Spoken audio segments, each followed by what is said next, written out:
இதுக்கு முன்னாடி Poco M6 மொபைலில் வந்து பார்த்தீங்கன்னா ரிட்டர்னு பண்ணுறதுக்கு நான் வந்து ஃப்ளிப்கார்ட் பற்றியுமா ஒரு வீடியோ போட்டிருந்தேன். அதில் ஒரு நண்பர்கள் 2-3 நண்பர்கள் சொல்லியிருந்தாங்க, நீங்கள் அட்வொகேட் விக்னேஷ் ப்ரோ தொடர்பு கொள்ளுங்க, உங்களுக்கு ஹெல்ப் பண்ணுவார்னு சொல்லியிருந்தாங்க. ஏன்னா நம்ம ஒரு இப்போ இந்த இருக்க சூழ்நிலை வந்து பார்த்திங்க அப்படின்னா நம்மளோட கம்ப்ளைண்ட்டை அந்த ரெஸ்பான்ஸ் பண்ணாமல் இருந்தால் நம்ம வந்து தாராளமாக தொடர்பு கொள்ளலாம், நெக்ஸ்ட் நடவடிக்கை எடுக்கலாம். அவரை வச்சு நம்ம விக்னேஷ் ப்ரோ வச்சு நெக்ஸ்ட் நடவடிக்கை எடுக்கலாம். இப்போ ரெஸ்பான்ஸ் பண்ணுறாங்க அப்படிங்கும்போது அவருமே என்ன ஸ்டேட்டஸ்ன்னு கேட்டுட்டு தான் ஒரு சொல்லுவார். அந்த இதில் வந்து பார்த்திங்கன்னா நம்ம இதை கேட்டுட்டு உங்கள் ரெஸ்பான்ஸ் பண்ணலாம் அப்படின்னா நம்ம தொடர்பு கொள்ளலாம் அப்படின்னு தான் இருந்தோம். நிறைய நண்பர்கள் சப்போர்ட் பண்ணதுக்கு நன்றி. சரி வாங்க இதை எப்படி முழுமையாக நான் வாங்கினேன் அப்படிங்கிறத சொல்கிறேன். Poco M6 Pro 5G return ஃப்ளிப்கார்ட்டில் ரிட்டன் கொடுத்துட்டு இப்போ தான் நம்ம இன்றைக்கி தான் பேமெண்ட்டே வாங்கியிருக்கு. நம்ம கொடுத்தது வந்து பார்த்திங்கன்னா கிட்டத்தட்ட ஒரு மாதத்துக்கு முன்னாடி நம்ம மொபைல் எடுத்துகிட்டு போனாங்க. இன்றைக்கி தான் ரிட்டன் வந்திருக்கு. இதை நான் எப்படி வாங்கினேன், எப்படி ரீஃபண்டை நான் வந்து அப்ளை, அதாவது எப்படி நான் ரீஃபண்டுக்கு மூவ் பண்ணேன், எப்படி என்னெல்லாம் பண்ணேன் அப்படிங்கிறத இந்த வீடியோ பார்க்க போகிறேன். நீங்கள் ஃப்ளிப்கார்ட்டில் வாங்குறீங்க அப்படின்னா கொஞ்சம் பொறுமையாக இருந்து வாங்கிக்கோங்க. நீங்கள் ஆஃப்லைன்லேயே போய் வாங்கிடலாம்களுக்கு அந்த அளவுக்கு நம்மளை மன அளவில் வந்து, ஏன்னா கொடுத்த காசை கொடுத்துட்டு இப்போ தான் நான் ரொம்ப கஷ்டப்பட்டுருக்கேன். அதனால் நீங்கள் ஃப்ளிப்கார்ட்டில் மொபைல் வாங்குறீங்க அப்படின்னா இந்த வீடியோ உங்களுக்கு தான். எப்படி ரிட்டர்ன் பண்ணேன் அப்படிங்கிறது ஒரு வேளை இன்னும் என்ன மாதிரி பேஸ் பண்ணியிருக்கவங்களுக்கு இந்த வீடியோ பாருங்கள். ஏன்னா நீங்கள் இந்த வீடியோ பார்த்தீங்க அப்படின்னா நீங்களும் எப்படி ரிட்டர்ன் எனக்கு மாற்றி கொடுத்துருக்காங்க, எனக்கு ரீஃபண்ட் எடுத்து கொடுத்துட்டாங்க. எனக்கு வந்து ஒரு மாதம் கழிச்சு தான் ரீஃபண்டே வந்திருக்கு. உங்களுக்கு மேபி எப்படி இருக்குன்னு தெரியல. ரீஃபண்டே பண்ண முடியாமல் இருக்காங்க, எனக்கு இதான் தலையெழுத்து, ஒரு வாங்கி 4 நாளே எனக்கு இது மாதிரி ஆகிப்போச்சு அப்படிங்கிறவங்களுக்கு இந்த வீடியோ உங்களுக்கு யூஸ்ஃபுல்லாக இருக்கும். நான் முடிஞ்ச அந்த லைனில் வந்து பார்த்தீங்கன்னா ஸ்க்ரீன்ஷாட்டாக போட்டு விட்றேன் பாருங்கள். நான் வந்து இப்போ மொபைல் வாங்கி ஒரு மாதத்துக்கு முன்னாடி மொபைல் வாங்கியிருந்தேன். அதை பற்றி வீடியோலாம் போட்டுருக்கேன் பாருங்கள். இது மாதிரி ரிட்டர்ன் வீடியோ இந்த இதெல்லாம் போட்டிருக்கேன், அதனால் செக் பண்ணி பார்த்துங்க. நான் கஸ்டமருக்கு தொடர்பு கொண்டு நிறைய தடவை நான் கம்ப்ளைண்ட் பண்ணேன், எல்லாமே ரிஜெக்ட் பண்ணி விட்டு போயிட்டாங்க. நான் திருப்பி என்ன செஞ்சேன், என்னோடய சோஷியல் மீடியாவில் இருக்குது, நான் ட்விட்டரில் இருக்கேன். ட்விட்டரில் வந்து பார்த்திங்க அப்படின்னா போக்கோ டீமே ஃப்ளிப்கார்ட் டீமே எல்லாம் தொடர்பு டேக் பண்ணி விட்டு ஒரு ஸ்க்ரீன்ஷாட்டோடு போட்டேன், ஆர்டர் ஐடியோடு போட்டேன். அவங்க first time Poco team, Poco support team, Flipkart support team என்ன சொன்னாங்க, பப்ளிக்கில் நீங்கள் வந்து ஆர்டர் ஐடியெல்லாம் ஷேர் பண்ணாதீங்க, இது பண்ணாதீங்கன்னாங்க. அப்புறம் நான் எனக்கு இந்த ப்ராப்ளம் இருக்கிறத சொன்னேன். அவங்க வந்து என்ன சொன்னாங்க, நீங்கள் எங்கே வாங்கினீங்களோ அங்கேயே தொடர்புங்களா, அங்கேயே உங்களால் மாற்ற முடியும் அப்படின்னு ஃப்ளிப்கார்ட் போக்கோ சப்போர்ட் டீம் சொல்லிட்டாங்க. எனக்கு வந்து இங்கிலீஷ் தெரியாது, ஹிந்தியும் தெரியாது, தமிழ் தான் தெரியும். அவங்க இங்கிலீஷில் டைப் பண்ணாங்க. அப்படியே நான் கூகுள் டிரான்ஸ்லேட் போட்டு நான் பார்த்தேன். இந்த மெசேஜை இது ஸ்க்ரீன்ஷாட்டாக எடுத்து அப்படியே ஃப்ளிப்கார்ட் சப்போர்ட் டீமுக்கு நான் அந்த மெசேஜில் அனுப்பிச்சிருந்தேன். அப்புறம் எனக்கு இந்த பிரச்சனை இருக்குதுன்னு சொல்லியிருந்தேன். வெயிட் பண்ணாங்க, எந்த ஒரு ரெஸ்பான்ஸ் இல்லை. அப்புறம் ஒரு தொடர்பு கொண்டு அப்புறம் இதுக்கு முன்னாடி அந்த வீடியோலாம் போட்டிருக்கேன், நீங்கள் செக் பண்ணி பாருங்கள். இதெல்லாம் நடந்தது. நான் ஒரு சில இதெல்லாம் அதில் வந்து சொல்லலை. ஏன்னு சொல்லலை அப்படின்னா, இந்த மாதிரி ஏதாவது ஒரு ஸ்ட்ரைக்கோ இந்த மாதிரி கொடுக்குறதுக்கு வாய்ப்பு இருக்குது அப்படிங்கன்னு எனக்கே ஒரு இதாக தோணுச்சு. அதனால் நான் கொடுக்கல. ஏன்னா நான் அவங்கள்ட்ட பேசினதெல்லாம் ஒரு சில கால் ரெக்கார்டெல்லாம் கம்பெனி கால்லாம் இப்போ வர மொபைலில் ரெக்கார்ட் பண்ண முடியல. ஆர்டினரி நம்ம மொபைல் நம்பருக்கு மட்டும்தான் ரெக்கார்ட் பண்ண முடியுது, கம்பெனிக்கெல்லாம் ரெக்கார்ட் பண்ணல. நான் ஸ்க்ரீன் ரெக்கார்டராக கூட பண்ணலான்னு பார்த்தேன். ஸ்க்ரீன் ரெக்கார்டில் நான் பேசுகிறது மட்டும் தான் கேட்குது, அவங்க பேசுகிறது சுத்தமாக கேட்கல. அதனால் நான் என்ன செஞ்சேன், மறுபடியும் அவங்க அந்த சப்போர்ட் டீமுக்கு மறுபடியும் எந்த ரெஸ்பான்ஸும் இல்லை, விட்டுட்டேன். நானும் ஒரு 2 மணி நேரம் கழிச்சு பார்த்தேன் ரெஸ்பான்ஸ் பண்ணுவாங்களான்ட்டு. எதுவுமே ரெஸ்பான்ஸ் பண்ணல.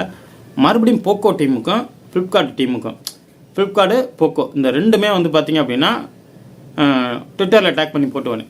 இந்த மாதிரி பிரச்சனை இருக்குது, எனக்கு ரிட்டர்ன் எடுத்துக்கோங்க, இல்லாட்டி ரீப்ளேமெண்ட்டு மாற்றி கொடுங்க. நான் முதல்ல கேட்டது ரீப்ளேமெண்ட் தான், ரிட்டர்ன் கேட்கல. அவங்க திருப்பி எனக்கு எந்த ஒரு ரெஸ்பான்ஸும் அவங்களும் பண்ணலை, இதுவும் பண்ணல. அப்புறம் ஒரு 3 மணிக்கு மேலே தான் அவங்க திருப்பி எனக்கு பண்ணாங்க. இந்த மாதிரி நான் எடுத்துக்கிறேன்னு சொன்னாங்க, அப்படி பண்ணாங்க. அப்புறம் நான் எல்லாமே மொபைல் எடுத்துகிட்டு ரிட்டர்ன் சோஷியல் மீடியா டீம் மட்டும்தாங்க சப்போர்ட் பண்ணுறாங்க. நீங்கள் எந்த டீமுக்கு நீங்கள் கான்டாக்ட் பண்ணி வேஸ்ட்டு தான். நீங்கள் ஃப்ளிப்கார்ட்டில் மொபைல் வாங்குறீங்க அப்படின்னா சோஷியல் மீடியா டீமை கான்டாக்ட் பண்ணுங்கள். ப்ராப்ளம் இருந்தால் மட்டும் கான்டாக்ட் பண்ணுங்கள், ப்ராப்ளம் இல்லைனா நீங்கள் கான்டாக்ட் பண்ணாதீங்க.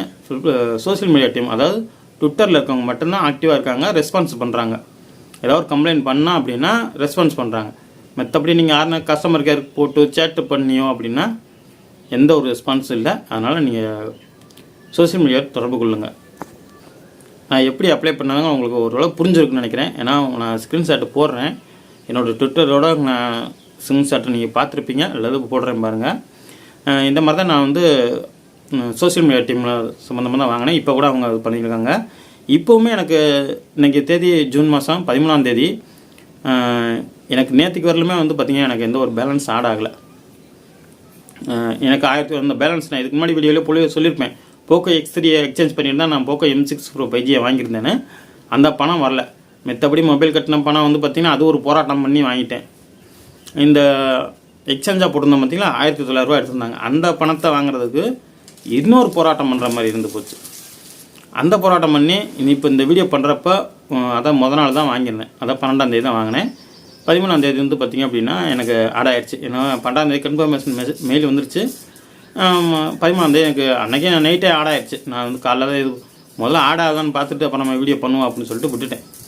சிம்பிளாக வந்து பார்த்திங்கன்னா மொபைலில் ரிட்டர்ன் எப்படி பண்ணுறது அப்படின்னா, அதாவது ப்ராப்ளம் இருந்தால் மட்டும்தான் ஃப்ளிப்கார்ட்டில் நான் சொல்கிறது இப்போ வந்து உங்களுக்கு இருக்குது. நான் வந்து பார்த்திங்கன்னா மொபைலில் வந்து நிறையா ரஃப் யூஸ்லாம் பண்ணுவேன். அதனால தான் வந்து நான் வீடியோ எடுப்பேன். திடீர்னு பார்த்திங்க அப்படின்னா இந்த மாதிரி ரஃப் யூஸ் பண்ணுறேன். அதனால் வந்து எனக்கு என்ன இருக்குதுன்னு தெரிஞ்சிடும். நான் ஆல்ரெடி போக்கோ X605 தான் வச்சுருக்கேன். இதுலையுமே ஊருப்பட்ட ப்ராப்ளம் இருக்குதுங்க. இதை பற்றி இப்போ 1-2 சின்ன சின்ன வீடியோ போட்டிருக்கேன். என்னோடய சேனல்லே போய் செக் பண்ணி பாருங்கள். அதை விட மரண கொடுமையான இதெல்லாம் இருக்குது இதில். ஏன்டா அந்த மொபைலை ஒரு 30,000 ரூபா கொடுத்து வாங்கினேன்னு எனக்கு இப்போ தான் தோணுது. சரி வாங்க, போக்கோ M6 எப்படி வாங்கினேன்னு சொல்லலாம். நான் மொபைலில் ப்ராப்ளம் இருந்தால் நான் சொல்கிறேன், திருப்பியும் சொல்கிறேன், மொபைலில் ப்ராப்ளம் இருந்தால் நான் சொல்கிறத அப்படியே ஃபாலோ பண்ணுங்கள். உங்களுக்கு மொபைலில் ப்ராப்ளம் இருந்துச்சுன்னா கஸ்டமரை தொடர்பு கொள்ளுங்கள். முதல்ல வந்து ஃப்ளிப்கார்ட் அப்ளிகேஷனில் போய் நீங்கள் வந்து ரெஜிஸ்டர் பண்ணுங்கள். எனக்கு இந்த மாதிரி ப்ராப்ளம் இருக்குது, உங்களுக்கு என்ன மாதிரி இருக்குன்னு அதிலே கேட்டிருப்பாங்க. என்ன மாதிரி இருக்குங்க அப்படிங்கிறத நீங்கள் கொடுத்துருங்க. மொபைலில் டிவைஸில் உடஞ்சிருந்துச்சு அப்படின்னா கண்டிப்பாக வந்துடும். சாஃப்ட்வேர் அளவில் எதாவது இருந்துச்சு அப்படின்னா நீங்கள் சர்வீஸ் சென்டருக்கு தான் எடுத்துகிட்டு போகணும். மொபைல் உடஞ்சிருந்துச்சோ இல்லை ஏதாவது இருந்துச்சுன்னா நீங்கள் தொடர்பு கொள்ளுங்கள். தாராளமாக கஸ்டமருக்கு தொடர்பு கொள்ளுங்கள். அவங்களால எதுவும் செய்ய முடியாது. இப்போவும் சொல்லிடுறேன், திருப்பி நீங்கள் நான் பட்டதுனால சொல்கிறேன், அவங்களால எதுவுமே செய்ய முடியாது. அதனால் நீங்கள் அவங்கள்ட்ட திருப்பி இவங்கள்ட்ட போய் கத்துறது. இவங்க வந்து ஒரு ஏஜென்ட் தான். ஏன்னா ஃப்ளிப்கார்ட் அஃபீஷியல் கஸ்டமருக்கு இவங்க கிடையாது. அவங்க வந்து தொடர்பு கொள்வாங்க. இவங்க கம்ப்ளைண்ட்டை எடுத்து அவங்களுக்கு கொடுப்பாங்க. அவங்க வந்து உங்களுக்கு தொடர்பு கொள்வாங்க. இங்கிலீஷ் ஹிந்தி தான்.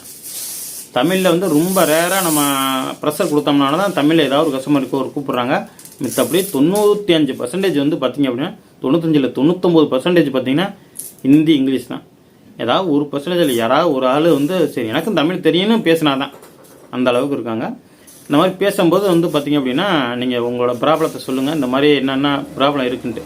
நீங்கள் ஹார்ட்வேர் ப்ராப்ளம் அதாவது வந்து சாஃப்ட்வேர் இந்த மாதிரி அப்படின்னா அதெல்லாம் வந்து நீங்கள் ரிட்டனோ ரீஃபண்டோ எதுவுமே பண்ண மாட்டாங்க. மொபைல் டேமேஜாக இருந்தால் மட்டும்தான் பண்ணுவாங்க. இப்போ வந்து திருப்பியும் சொல்லிடுறேன். அப்புறம் திருப்பி எனக்கு இந்த மாதிரி ப்ராப்ளம் இருக்கவும் தான் நான் வந்து இந்த ரீஃபண்டே பண்ணேன். அவங்கள கம்ப்ளைண்ட் பண்ணுங்கள். அவங்க வந்து டெக்னீஷியன் அனுப்புவாங்க. இவங்க வந்து ஃப்ளிப்கார்ட் டீமை வந்து பார்த்தீங்கன்னா எம்ஐ திருச்சியை பொறுத்தளவு நான் சொல்கிறேன். திருச்சியில் வந்து எம்ஐ ஃப்ளிப்கார்ட் ரெண்டுமே ஒரே கஸ்டமர் சர்வீஸ் சென்டர் தான். அவங்க தொடர்பு கொள்வாங்க. அவனா என்னைய தொடர்பும் கொள்ளல, ஒன்றும் கொள்ளல. அவங்களாம் கம்ப்ளைண்ட்டை க்ளோஸ் பண்ணி விட்டு போயிட்டாங்க. வந்து டெக்னீஷியன் வருவேன்னு சொல்லியிருந்தாங்க. இதுக்கு முன்னாடியெல்லாம் நான் ஃப்ளிப்கார்ட்டில் வாங்கியிருக்கேன் ஒரு 3 வருஷத்துக்கு முன்னாடிலாம். அப்போலாம் வந்திருந்தாங்க. இப்போலாம் வரல. அவங்களே ஒரு 2 நாள் கம்ப்ளைண்ட் ஓப்பன் பண்ணி வச்சுருக்காங்க. அப்படியே வந்து ரிஜெக்ட் பண்ணி விட்டு போகிறாங்க. கஸ்டமர் தொடர்பு இல்லைன்னு சொல்லி கட் பண்ணி விட்டு ஏதாவது ஒரு காரணத்தை சொல்லி முடிச்சு விட்டு போடுறாங்க. நாட் அவைலபிளாக தொடர்பு இல்லைக்கு வெளியே உள்ளார் ஏதாவது ஒரு சாக்கை சொல்லி பண்ணி விட்டு போடுறாங்க. இந்த மாதிரி பண்ணாங்க திருப்பினா உடனே நீங்கள் இமீடியட்டாக மறுபடியும் கஸ்டமருக்கு தொடர்பு கொள்ளுங்கள். ஏன்னா நம்மளை உண்மையாக சொல்லுங்கள்.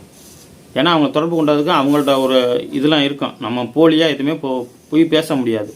நீங்கள் உண்மையாக சொன்னீங்கன்னா மட்டும்தான் அந்த இடத்துல நம்ம ரீஃபண்டும் முழுமையாக வாங்க முடியும். நானும் அது மாதிரி தான் பண்ணேன். இது மாதிரி வந்து பார்த்திங்க அப்படின்னா நான் சொல்லியிருந்தேன், இந்த மாதிரி எனக்கு யாருமே தொடர்பு கொள்ளலை, இந்த மாதிரி எனக்கு இந்த மாதிரி கம்ப்ளைண்ட் ரிஜெக்ட் பண்ணியிருக்காங்க அப்படின்ட்டு. அவங்களும் எடுத்துக்கல இந்த கஸ்டமர்களை. கடைசியாக சோஷியல் மீடியா டீம் பக்கம் போய் தான் நான் வந்து அப்புறம் அவங்க வந்து பண்ணி அதுக்கப்புறம் தான் வந்து பண்ணி கொடுத்தாங்க எனக்கு. ரொம்ப இல்லை, சோஷியல் மீடியா டீமை அடிக்கடி நம்ம ஏன்னா மறந்துடுவாங்க பழகுது. அடிக்கடி நம்ம வந்து ட்விட்டரில் போய் அவங்கள வந்து திருப்பி மெசேஜில் போய் அவங்களுக்கு என்ன ஆச்சு அப்படின்னு கேட்க வேண்டியதாக நிலைமையாக இருக்குது. பேமெண்ட்டு அவங்க அப்ரூவல் கொடுத்து மொபைல் எடுத்துகிட்டு போயிட்டாங்கன்னா ரீஃபண்ட் வர்றதுக்கு திருப்பி நீங்கள் அவங்கள்ட்ட கண்டினியூவாக சேட்டில் இருந்துக்கிட்டே இருக்கணும். அதை எடுத்துகிட்டு போயிட்டாங்க அப்படின்னா ஒரு வாரத்தில் வந்து பார்த்திங்க அப்படின்னா பண்ணுவாங்க. முதல்ல அவங்க வந்து இதுக்கு முன்னாடியே சொல்லியிருப்பேன் உங்களுக்கு. அதெல்லாம் ட்விட்டரில் எப்படி போஸ்ட்டு போட்டு இந்த மாதிரி சொல்லியிருப்பேன் பார்த்தீங்களா. அவங்க தொடர்பு கொள்ளும் போதே உங்களோட முழு விஷயத்தையும் சொல்லுங்கள். அவங்க வந்து உங்களுக்கு 100% நம்பிக்கையாக இருக்கலாம். ஏன்னா எனக்கு அவங்க தான் மாற்றி கொடுத்துருவாங்க. நான் உங்களுக்கு வேணால் அந்த இடத்துல இதுக்கு முன்னாடி நீங்கள் ஸ்க்ரீன்ஷாட்லாம் பார்த்துருப்பீங்க. அதிலே சோஷியல் மீடியா டீம்னு கீழே இருந்திருக்கும், பார்த்துருப்பீங்கன்னு நினைக்கிறேன். பார்த்தீங்களா இல்லைன்னு தெரியல. இல்லாட்டி மறுபடியும் கூட நீங்கள் போய் செக் பண்ணி பாருங்கள்.